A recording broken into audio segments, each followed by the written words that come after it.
Hi there, Aries, and welcome back to Star-Lord is Deborah. Still got a little bit of that raspy voice, but I'm fine.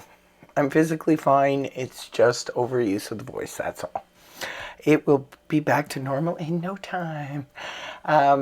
So welcome back to your forecast for the from the 27th of January through to the 2nd of February.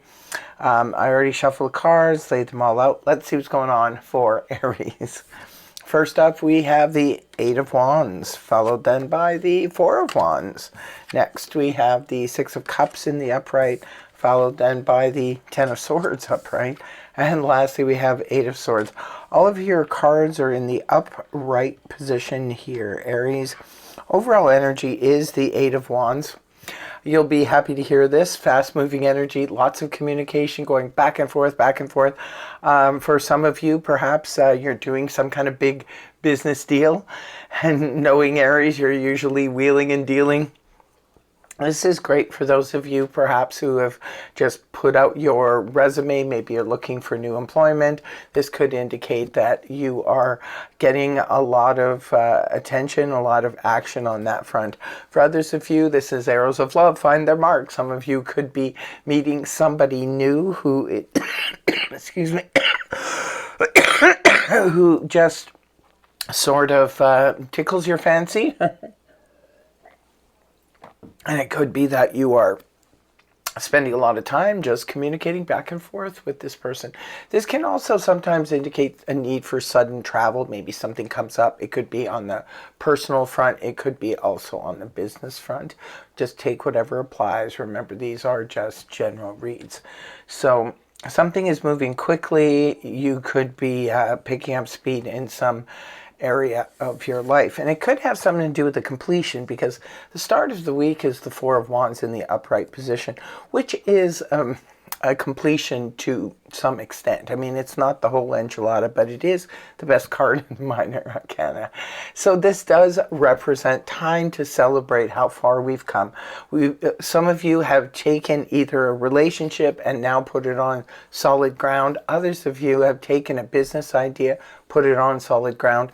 Yet others of you perhaps just finished renovating your home or completed something at work, and guess what? Boom, here is the big celebration.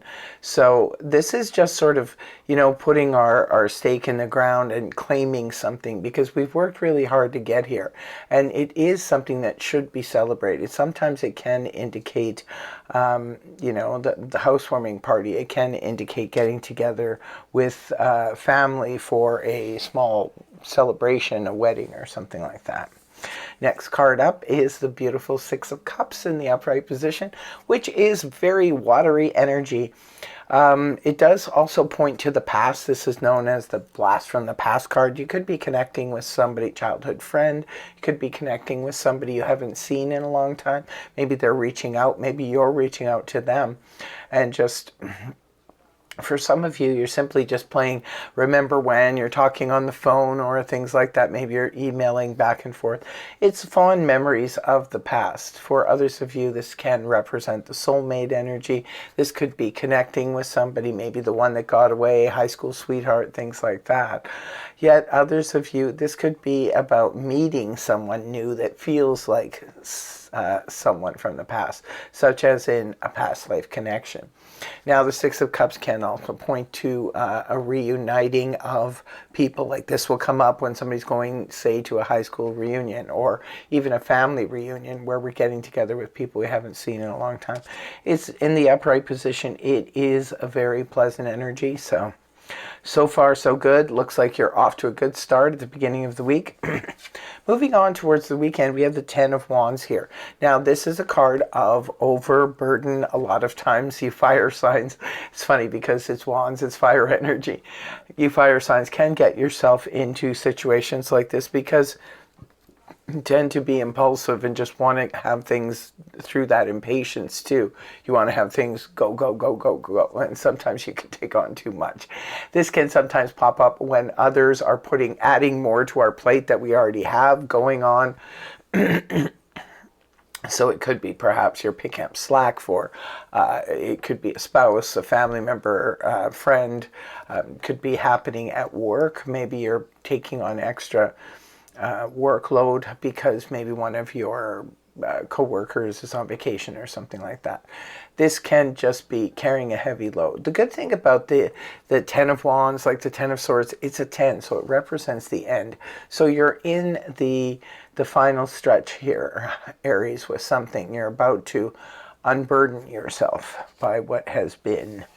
And the last card you have is the Eight of Swords in the upright position, which is about feeling trapped in a situation. This concerns me a little bit just because it's coming after the Ten of Wands. It's like you finally completed something, but then did you paint yourself into a corner here, Aries? Because now it looks like you're feeling boxed in and maybe trapped for some reason. But then again, it could be an extension of this, because sometimes when we take on too much, maybe you want to do something. It's the weekend and now you can't because you're burdened by what's going on here. And maybe it's like, oh, now I feel trapped. Like, I want to go and do this. I want to go enjoy my weekend. I want to do something, but I can't. I'm stuck here. The whole trick with the Eight of Swords is to find the escape hatch and get out of it. Now remember too, swords are mostly mental activity and communication. So it could be that, be careful of this too. I always warn people with the Eight of Swords here. If you're feeling trapped about a situation or feeling frustrated, because the Eight of Swords, she's feeling frustrated. But if you start talking about what is bothering you to other people, sometimes this can be other people putting in their 2 cents, which can actually make the situation worse. So now they're adding to what you're already saying and thinking because they want to be agreeable to you. So they're saying this and that, and it could be that too much talk is causing the situation to become, or at least feel worse. It could be for you, Aries, too much mental activity. You could be overthinking a situation.